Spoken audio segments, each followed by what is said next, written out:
TrackMania, there is a map that has garnered both infamy and awe. Trial Killy.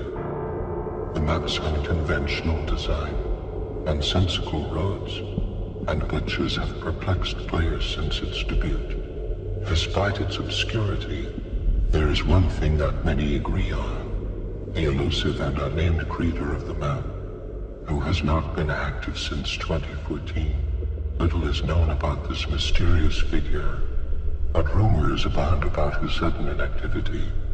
The story of how Trial Killy landed on TrackMania is shrouded in mystery.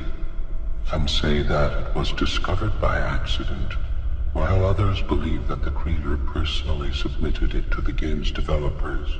Regardless of how it arrived, the map has become a fixture in the TrackMania community, challenging players to confront their limits and explore their emotions in new and unique ways. Challenging players to the map has become a shroud of the enigmatic creator of Trial Killy is rumored to have been a polyglot, with fluency in over 20 languages. Some speculate that this linguistic prowess is reflected in the map's unconventional design and glitches, which can be interpreted as a language of their own. Despite the creator's inactivity, the map continues to resonate with players, offering a unique and thought-provoking experience that challenges the status quo of TrackMania's gameplay. For those who dare to explore Trial Killy, the map offers a glimpse into a world that is at once beautiful and unsettling. Its unconventional design can be seen as a reflection of the complexities of life, with its glitches and nonsensical roads serving as a metaphor for the unpredictable and chaotic nature of existence. Some players claim that playing the map has led to a state of enlightenment, while others warn that it is too emotionally taxing to endure. Regardless of one's opinion of the map, there is no denying its impact on the TrackMania community. Trial Killy challenges players to think freely and explore the limits of their own emotional and mental states. It is a map that is not for the faint of heart, but for those who are brave enough to take on the challenge. It offers a unique and rewarding experience that is unlike anything else in the world of gaming.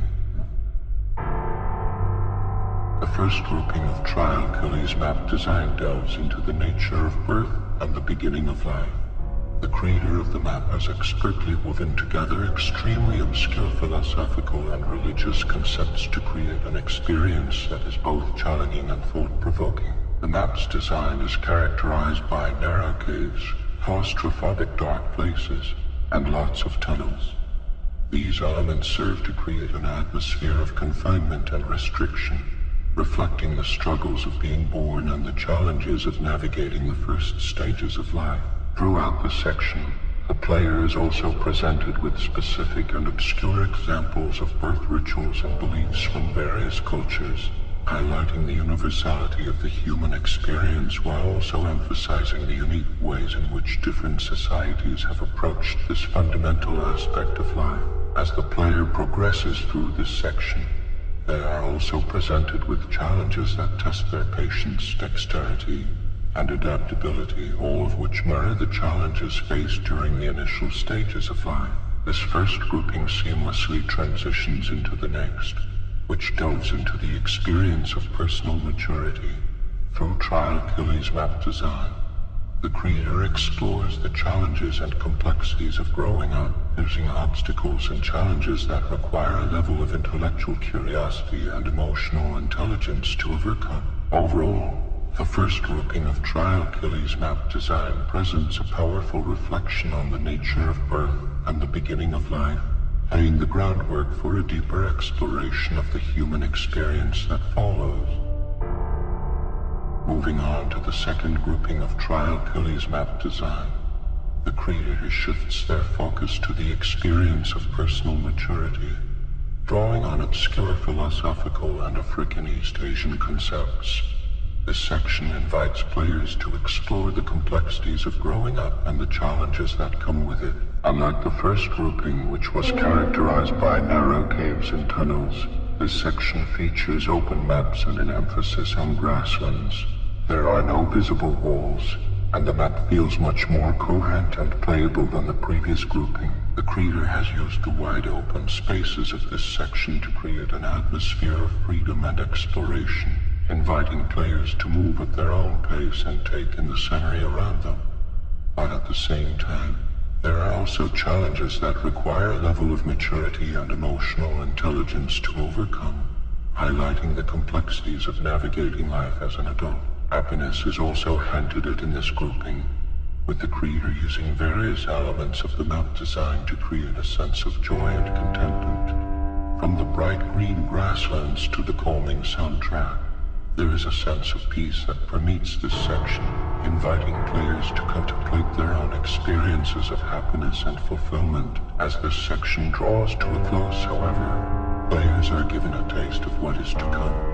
The following sections of the map will become much less coherent and deep, as the creator begins to explore more challenging and abstract concepts. Approaching the third section, the maps become more charted, with repetitive patterns and winding tunnels that seem to lead nowhere. It can be difficult to keep moving forward, but the creator has designed this section to challenge players and force them to confront their deepest fears and anxieties. At the heart of this section is the concept of grief, a universal human experience that has been explored in various ways throughout history. Drawing on ancient Chinese philosophy and mythology, the creator has crafted a space that invites players to explore their feelings of loss and learn to make sense of the world once again. It is a journey that requires bravery, but it is also one that promises great rewards for those who are willing to undertake it. As players emerge from the section on loss, they will find themselves in a new space that is both mysterious and awe-inspiring. The maps become more abstract, with colors and shapes blending in ways that defy description. It is a space that speaks to the fundamental mystery of existence, inviting players to contemplate the nature of life, death, and everything in between. It is a fitting end to a journey that has taken players through some of the most profound and obscure concepts of human experience, and it is a testament to the creativity and ingenuity of the creator of Killy. The fourth section of Killy is a journey into the deepest form of loss, the loss of yourself and the inevitable end that is death. The map design becomes increasingly chaotic and unplayable, with each gameplay concept melting into the map, those, and incoherent summary. This chess can be interpreted as a metaphor for mental illnesses such as depression, anxiety, and schizophrenia, where everything becomes a jumbled mess, and it feels impossible to make sense of anything. The concept of death is intimately tied to the theme of birth, and Killy is no exception. From the moment we are born, we are on a path towards self-destruction. Death is the culmination of not only the themes explored in the previous sections, but of life. The map design draws on obscure non-Western concepts and ancient philosophical ideas to create an experience that is both cathartic and thought-provoking. For example, the ancient Japanese concept of gn녕անգန့ speaks to the bittersweet transience of life and the appreciation of its fleeting beauty. The ancient Egyptian Book of the Dead provides insight into the afterlife and how it is perceived as a journey that must be taken. The Buddhist concept of anatta or non-self suggests that there is no permanent self, and everything is in a constant state of change. These ideas and more are woven into the fabric of Killy, creating a deeply complex and meaningful experience.